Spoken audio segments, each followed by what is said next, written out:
I'm Akash Sharma and I'm from National Chemical Laboratory, Pune. I'm working with Dr. Guru Swami and Dr. Sirish Thakre.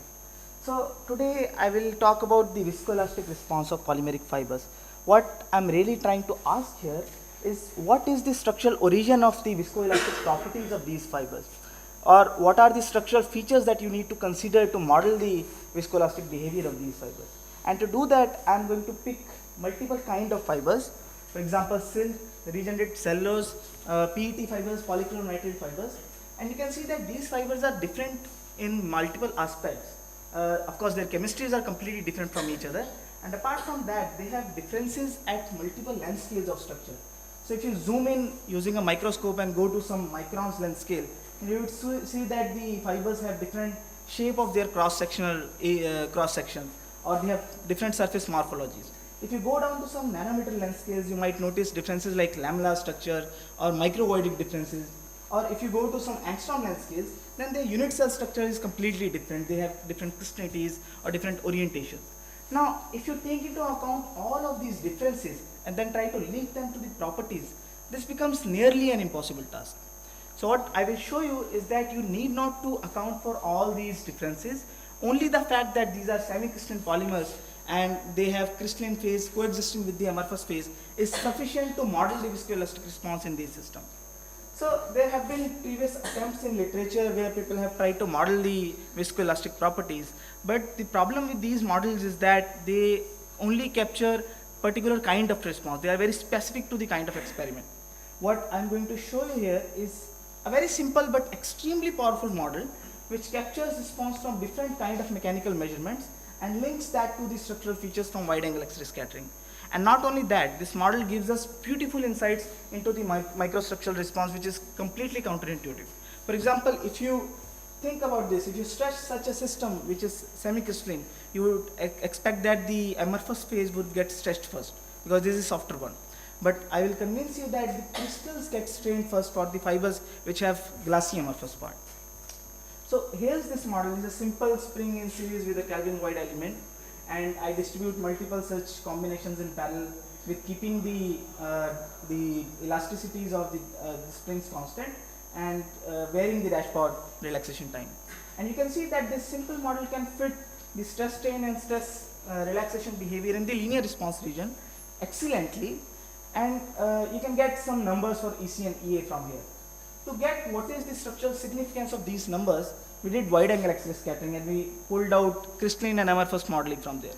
So if you stretch the fibers, what you see is there is a shift in the crystalline peaks.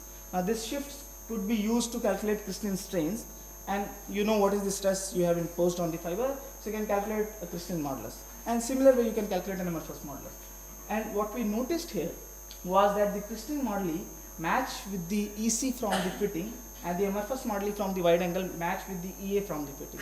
So it seems that model captures the crystalline and amorphous phase elasticities in terms of its spring constants. And what we get for dashpots is a wide distribution of relaxation times. And if you follow the peak of this relaxation time spectra with temperature, then the activation energies obtained from here match with the beta relaxations in these systems. So it seems that dashpot corresponds to these sub-TG motions in these fibers. So these model parameters relate very well to the structural features. Now here is something very interesting.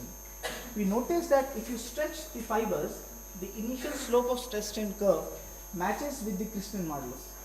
So give it a minute. This is a composite system of crystalline and amorphous phase. If you stretch this system, you expect a response which would be a combination of these two. But it seems that only the crystalline phase responses, and this is the harder one. Now we went back and we pulled out the crystalline and amorphous strain during stretching, and our model actually captures this. It says that there is no increase in the amorphous strain during stretching. There is only an increase in the crystalline strain. But if you go to an extremely low strain rate limit, which is way below the practical strain rate limit, then you see an increase in the amorphous strain as well as the crystalline strain.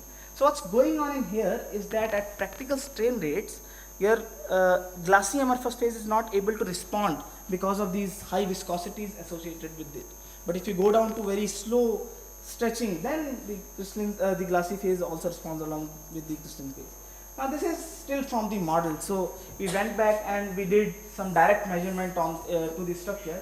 Now this is the low exposure time wide angle X-ray scattering data. What I am showing you here is when you stretch the fiber, there is an immediate shift in the peak, which tells you that the crystals have got strained. So you immediately get strained in the crystalline phase.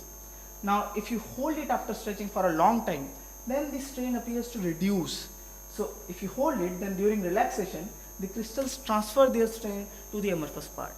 Now this is not it.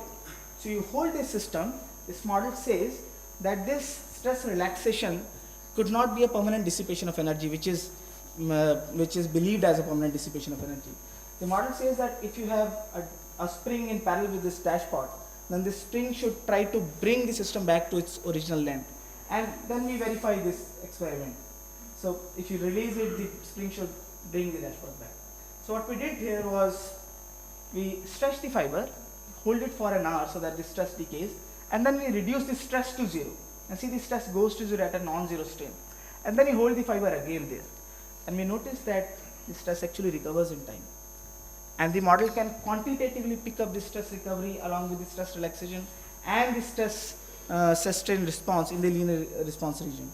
So not only this model connects to the structural feature, this model also predicts something which has not been there in the literature and which is completely counterintuitive. So this was about the linear response region. I can speak about two small stories.